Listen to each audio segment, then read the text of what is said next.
This video is sponsored by Pymot shopping app. நம்ம இப்போ யாரை பற்றி இந்த வீடியோவில் பார்க்க போகிறோன்னா, பெரியார் அவர்களை பற்றி தான் பார்க்க போகிறோம்.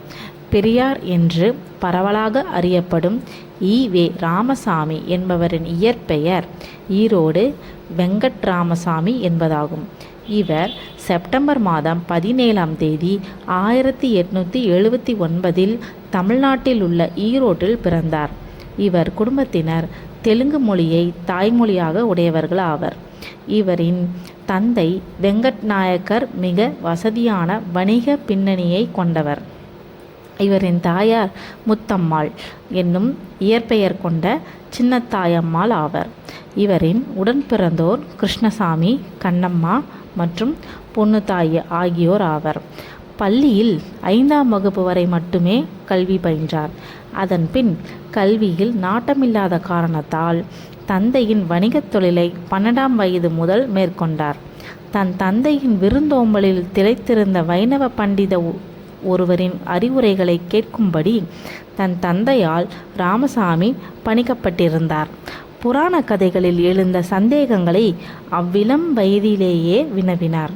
அன்று எழுந்த கருத்து வேற்றுமைகளே பின்னாளில் இந்து ஆரிய எதிர்ப்பு கோட்பாடுகளை மேற்கொள்ள வழிகோலின சமயம் என்பது அப்பாவி மக்கள் மீது போர்த்தப்பட்ட போர்வையாக உள்ளது. அதை களைய வேண்டியது தனது தலையாய கடமை என்பதையும், மூட நம்பிக்கையில் இருந்தும் சமய குருமார்களிடமிருந்தும் மக்களை காப்பாற்ற வேண்டியது தன் கடமை என்ற எண்ணத்தையும் வளர்த்து கொண்டார். ராமசாமியின் 19ஆவது வயதில் அவரை சிறு வயதில் நேசித்த 13 வயது நாகம்மையாரை மணந்து கொண்டார். நாகம்மை தன் கணவரின் புரட்சிகரமான செயல்களுக்கு தன்னை முழுவதுமாக ஆட்படுத்தி கொண்டார். இருவரும் இணைந்து பல போராட்டத்தில் ஈடுபட்டனர். திருமணமான 2 வருடங்களில் பெண் மகளை ஈன்றெடுத்தார். அக்குழந்தை 5 மாதங்களிலேயே இறந்தது. பின்னர் பிள்ளை பேறு இல்லை. தனது அண்ணன் மகன் ஈ.வே. கி. சம்பத்தை திராவிடர் கழகத்தின் எதிர்கால தலைவராக நியமிப்பதாக இருந்தார். ஆனால் சம்பத் அண்ணாதுரை சீடராக விளங்கினார். தனது 70ஆம் வயதில் 32 வயது உள்ள காந்திமதி என்னும் மணியம்மையை மணந்தார். திராவிடர் கழகத்தில் தலைவர்களிடையே கருத்து வேறுபாடு ஏற்பட்டது. அண்ணாதுரை ராமசாமியை விட்டு பிரிந்தார்.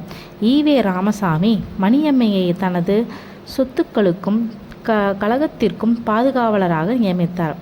இறை பற்றுள்ளவராக இருந்த ராமசாமி காசி யாத்திரைக்கு பின் தன்னை இறை மறுப்பாளராக மாற்றிக்கொண்டார்.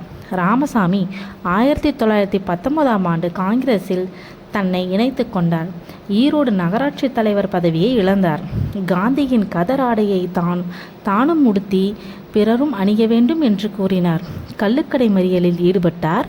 தீண்டாமையை எதிர்த்து போராடினார். ஏப்ரல் 14 அன்று ராமசாமி அவரின் துணைவியார் நாகம்மாள் வைக்கம் வந்து போராட்டத்தில் கலந்து கொண்டார். இருவரும் கைது செய்யப்பட்டு தனித்தனி சிறையில் அடைக்கப்பட்டனர். இப்போராட்டத்தில் கேரளாவை சாராதவர்கள், இந்து சமயம் சாராதவர்கள் கலந்து கொள்ளவில்லை. வைக்கம் வீரர் என இவர் அழைக்கப்பட்டார். தந்தை பெரியாரின் கடைசி கூட்டம் டிசம்பர் 19, 1973 சென்னை தியாகராய நகரில் நடைபெற்றதாகும். குடலிறுக்க நோயால் அவதியுற்ற அவர் வேலூர் CMC மருத்துவமனையில் அனுமதிக்கப்பட்டார். சிகிச்சை பலனின்றி டிசம்பர் மாதம் 24ஆம் தேதி 1973 தனது 94வது வயதில் இயற்கை எய்தினார். தமிழ்நாடு அரசு இவரின் நினைவை போற்றும் வகையில் ஈரோட்டில் இவர் வாழ்ந்த இல்லத்தை பெரியார் அண்ணா நினைவில்லமாக உள்ளது. Thank you friends.